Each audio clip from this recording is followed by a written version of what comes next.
Without agriculture sector आप India को सोच भी नहीं सकते हैं, क्योंकि इंडियन एग्रीकल्चर इंडियन जीडीपी में करीब 18% कंट्रीब्यूट करते हैं। वर्ल्ड वाइड करीब 12% मार्केट शेयर होल्ड करके रखा है इंडियन एग्रीकल्चर सेक्टर। तो अगर इंडियन एग्रीकल्चर सेक्टर ग्रो करेगा तो Indian agrochemical sector bound to grow, और नेक्स्ट कुछ डिकेड के लिए एग्रोकेमिकल सेक्टर यहाँ पे बहुत ही ज्यादा अट्रैक्टिव लग रहा है। तो आज इस वीडियो के अंदर हम लोग दो एग्रोकेमिकल कंपनीज के बारे में बात करेंगे जो बहुत ही तेजी से ग्रो कर रहा है और फ्यूचर में भी करता रहेगा। तो नेक्स्ट 5 या 10 साल के लिए दोनों कंपनी बहुत ज्यादा इंपॉर्टेंट है। एक रहेगा लार्ज कैप से और दूसरा रहेगा स्मॉल कैप से। जो स्मॉल कैप कंपनी है उसका मैनेजमेंट का गाइडेंस है कि नेक्स्ट 4 या 5 साल के अंदर ये कंपनी 25 से लेकर 30% तक ग्रोथ लाएगा। और पिछले 3 या 4 साल का रिकॉर्ड उठा के देखते हैं तो ये कंपनी 30% की दौर से ग्रो कर रहा है। रेवेन्यू के साथ साथ नेट प्रॉफिट भी यहाँ पे 30% तक ग्रो किया है। और अगर लार्ज कैप कंपनी की बात करें तो अपना रेवेन्यू को पिछले 10 सालों में 8 गुना कर चुका है, साथ ही नेट प्रॉफिट को भी यहाँ पे 8 गुना किया है। अगर आप इंडियन एग्रीकल्चर सेक्टर की बात करें तो यहाँ पे 12.3% का ग्रोथ आप एक्सपेक्ट कर सकते हैं नेक्स्ट 4 साल के लिए। और एग्रीकल्चर के मामले में दुनिया भर में इंडिया अपने प्रोडक्ट सप्लाई करते हैं। तो 2023 एंड 23 के बीच कंपनी का जो इंडिया का जो एक्सपोर्ट रहा वो $50 बिलियन के आसपास रहा, जो बहुत ही ज्यादा है।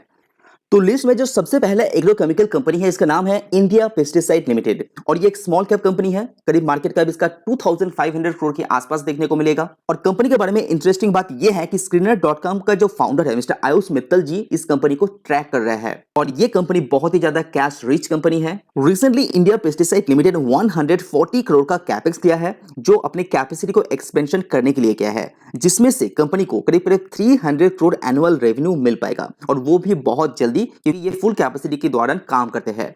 रिसेंटली कंपनी का जो एनुअल रेवेन्यू है वो 716 करोड़ का है, और इसमें 300 करोड़ और ऐड हो जाता है तो ये 1000 करोड़ से भी ज्यादा जाते हुए देखने को मिलेगा। साथ ही मैं आपको और भी बता दूं कि रिसेंटली कंपनी ने एक लैंड एक्वायर भी किया है, जहां पे कंपनी 400 करोड़ नया कैपेक्स भी करने वाला है, और जो नेक्स्ट 4 या 5 साल के अंदर तो हर साल 100 करोड़ ये कंपनी इन्वेस्ट करता रहेगा अपनी कैपेसिटी एक्सपेंशन के लिए। कंपनी 1984 से काम कर रहे हैं। कंपनी टेक्निकल के साथ साथ फॉर्मुलेशन भी बनाता है, जो 80% रेवेन्यू कंपनी का टेक्निकल से आता है, जहां पे कंपनी एपीआई वगैरह मैन्युफैक्चर करते हैं।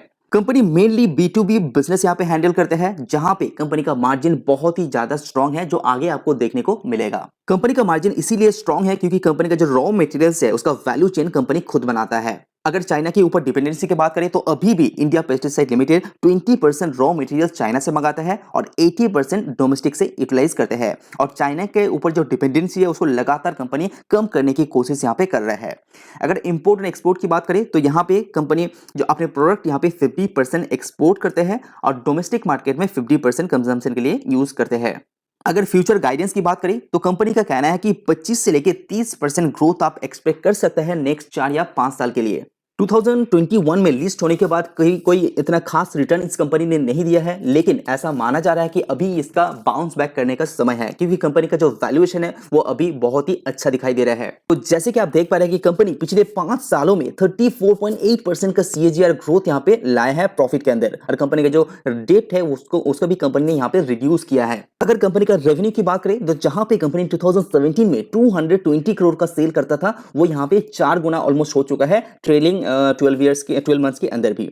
नेट प्रॉफिट देखिए 35 करोड़ था, वो यहाँ पे 145 करोड़ 158 करोड़ भी कंपनी ने अचीव किया था। And look at the margin बहुत ज्यादा इंपॉर्टेंट है, जहां पे कंपनी दूसरे B2B कंपनी यहाँ पे बहुत 5 to 6% मार्जिन चार्ज कर पाता है, लेकिन ये कंपनी 20% से भी ज्यादा का मार्जिन इसीलिए चार्ज कर पाता है क्योंकि जो डिफिकल्ट फील्ड है वहां पे इंडिया पेस्टिसाइड कंपनी यहाँ पे काम करते हैं। आप अपने पोर्टफोलियो के लिए एक अच्छा केमिकल कंपनी ढूंढ रहे हैं जो 15 से लेकर 20% तक आपको रिटर्न दे पाए, तो ये दोनों वीडियो आप कंसीडर कर सकते हैं। तो वीडियोस के अंदर मैंने अच्छी तरह से डिस्क्राइब किया है कि कौन कौन सा कंपनी आगे आने वाले 5 या 10 साल के लिए आपके लिए अच्छा हो सकता है।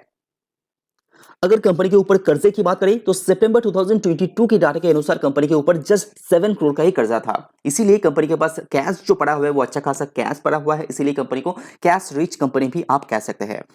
अगर शेयर होल्डिंग पैटर्न को भी नजर डालते हैं तो प्रोमोटर्स के पास करीब 67% का होल्डिंग अभी भी बरकरार है, तो अच्छा खासा चंक अभी भी प्रोमोटर्स के पास पड़ा हुआ है। तो अगर आप सोच रहे हैं कि एग्रोकेमिकल कंपनी आपके पोर्टफोलियो के अंदर जगह देंगे तो आप इंडियन पेस्टिसाइड लिमिटेड के ऊपर नजर रख सकते हैं, अच्छी तरह से रिसर्च कर सकते हैं, क्योंकि लॉन्ग टर्म जो ग्रोथ है वो बहुत ज्यादा अट्रैक्टिव लग रहा है इंडिया पेस्टिसाइड लिमिटेड के अंदर। जो सेकंड एग्रोकेमिकल कंपनी है वो है यूपीएल लिमिटेड। इंडिया के अंदर नंबर 1 एग्रोकेमिकल कंपनी है यूपीएल लिमिटेड। वर्ल्ड वाइड देखेंगे तो ये 5th रैंक यहाँ पे होल्ड करके रखा है। और कंपनी के पास 18 से भी ज़्यादा R&D फैसिलिटीज़ हैं, जहाँ पे कंपनी नया-नया प्रोडक्ट बनाते रहते हैं और कंपनी का कैपेसिटी बहुत ही ज़्यादा बड़ा है। 43 यहाँ पे मैन्युफैक्चरिंग फैसिलिटीज़ हैं, जो एक नंबर के हिसाब से बहुत ज़्यादा है। ग्लोबली 10,000 से भी ज़्यादा कंपनी के पास एम्प्लॉइज़ हैं और 13,000 से भी ज़्यादा कंपनी के पास प्रोडक्ट अपना रजिस्ट्रेशन करके रखा है। यूपीएल लिमिटेड बहुत सारा फील्ड के अंदर काम करते हैं। बायो सॉल्यूशन के अंदर, क्रॉप प्रोटेक्शन के अंदर, पोस्ट हार्वेस्टिंग के अंदर, सीडिंग के ऊपर भी काम करते हैं। इसीलिए यूपीएल लिमिटेड का जो पोर्टफोलियो है वो बहुत बड़ा है। और यूपीएल लिमिटेड अपने बिजनेस को एक्सपेंशन करने के लिए भी जाना जाता है, क्योंकि कंपनी का जो बिजनेस है वो बहुत ही तेजी से ग्रो कर रहा है पिछले कई सालों से। ऐसा नहीं कि यूपीएल लिमिटेड जस्ट एग्रोकेमिकल ही बनाता है, industrial chemical, chemical intermediates and speciality chemicals भी ये कंपनी बनाता है। 138 से भी ज्यादा कंट्रीज में इसका प्रोडक्ट यहाँ पे सप्लाई होता है और मार्केट कैप देखेंगे तो 55,000 करोड़ के आसपास है, जो एक लार्ज कैप कंपनी है। इस स्टॉक के अंदर जो सबसे खास बात है वो है कंपनी का वैल्यूएशन। अगर पिछले 5 साल का पी रेशियो देखेंगे तो ये ऑल टाइम डाउन में ट्रेड कर रहा है, जो 12 या 13 के आसपास मिल रहा है। तो ये पॉइंट एक बहुत ही अच्छा पॉइंट है यूपीएल लिमिटेड के अंदर निवेश करने के लिए। तो वैल्यूएशन वाइज ये बहुत ही ज्यादा अट्रैक्टिव लग रहा है। अगर कंपनी का रेवेन्यू देखेंगे तो जहां पे 2011 में कंपनी 5,700 करोड़ का रेवेन्यू करता था, तो यहां पे 50,000 तक लेके आ गया है। तो पिछले 12 साल में कंपनी अपने रेवेन्यू के यहां पे करीब करीब 10 गुना कर चुका है। और कंपनी का जो नेट प्रॉफिट है वहां पे भी सेम ग्रोथ देखने को मिलेगा। कंपनी का ऑपरेटिंग मार्जिन भी यहाँ पे स्टेबल है, जहां पे 18 से लेके 21-22 के आसपास रहता है। तो इसीलिए कंपनी इतना बड़ा होने के कारण अच्छा मार्जिन भी चार्ज कर पाते हैं और अच्छा नेट प्रॉफिट भी कमाता है। और कंपनी का रेवेन्यू जैसे कि आप देख पा रहे हैं बहुत ही तेजी से यहाँ पे ग्रो हो रहा है। कंपनी के अंदर जो सबसे डरावना चीज है वो है कंपनी का बोरोइंग्स। इसके ऊपर आपको ध्यान देना चाहिए। 55,000 करोड़ का मार्केट कैप के साथ कंपनी के ऊपर 33,000 करोड़ का यहाँ पे कर्जा भी है। दिसंबर डाटा देखेंगे तो यहाँ पे थोड़ा सा कंपनी ने कम किया है, लेकिन आगे आने वाले कुछ सालों के अंदर कंपनी का प्लान है कि अपने डेट को यहाँ पे कम किया जाए। तो कंपनी ने कहा है कि जो दिसंबर में थोड़ा सा पे आउट करने के बाद आगे आने वाले 24 और 25 के अंदर कंपनी अपने कर्जे को यहाँ पे रिड्यूस करेगा। तो ये थोड़ा सा रिलैक्सेशन की बात है, लेकिन आपको अवॉइड नहीं करना चाहिए कि यूपीएल लिमिटेड के ऊपर अच्छा खासा एक कर्जा है, जिसके लिए कंपनी को एक बड़ा अमाउंट ऑफ इंटरेस्ट भी पे करना पड़ता है।